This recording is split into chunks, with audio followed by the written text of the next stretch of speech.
Hello and welcome to Health Talk. I'm Dr. Manny.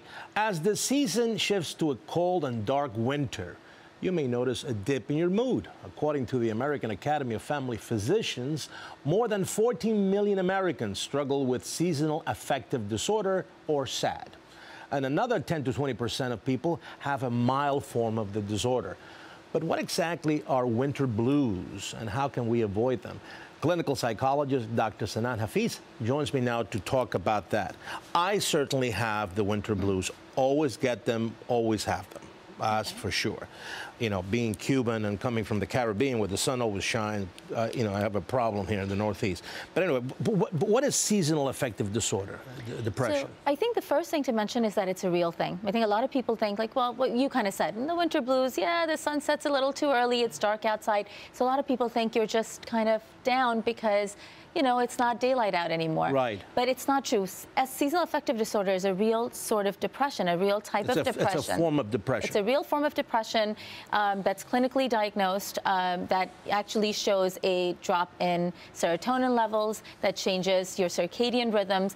We actually find that people who are further from the equator, so it's funny that you mentioned that, you know, you're Cuban, so people who are further from the equator, the further you go, the northern, the city. My wife is Scandinavian. They're always depressed. So the further you go from the equator, the greater your chances are of being depressed. Also, the people who should look out for seasonal affective disorder are, let's say, those with bipolar disorder or some form of depression.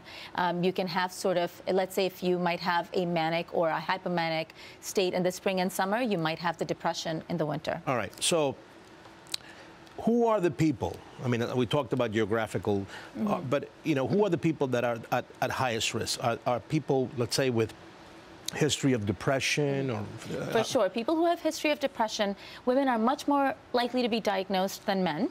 That's not to say men don't have it, but women are much more likely to seek out help and are 3 to 4 times more likely to be diagnosed. So it affects women more? It affects women more. Wow. By 3 to 4 times more.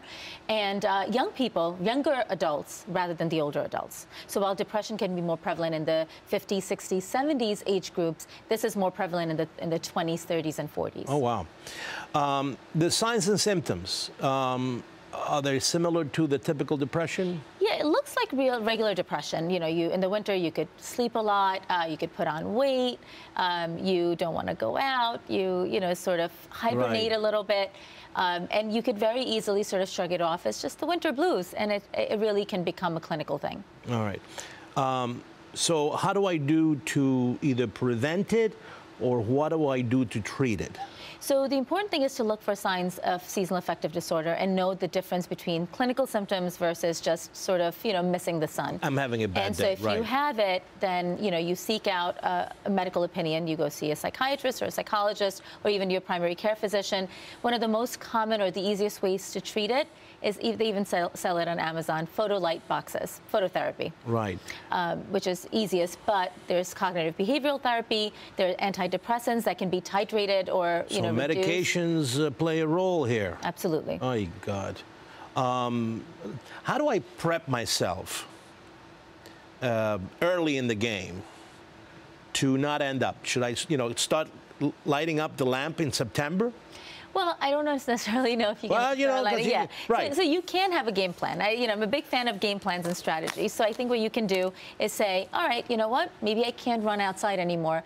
Maybe get a gym membership, or you decide that you're going to start taking up tennis lessons with your friend. So have a game plan. So just because it's dark outside, understand that the day's not over yet. So it may be 6 p.m., but you can still do things. You're still a good 4 hours, 3 hours away from bedtime. Because when you're in the deep of it, then it's very difficult to get out. It's hard to pull yourself out of the trenches. I got it. Well, listen, this is a very interesting topic, and I think it's very relevant to everybody listening to us. Thank you so much for being here. Thank you for having me.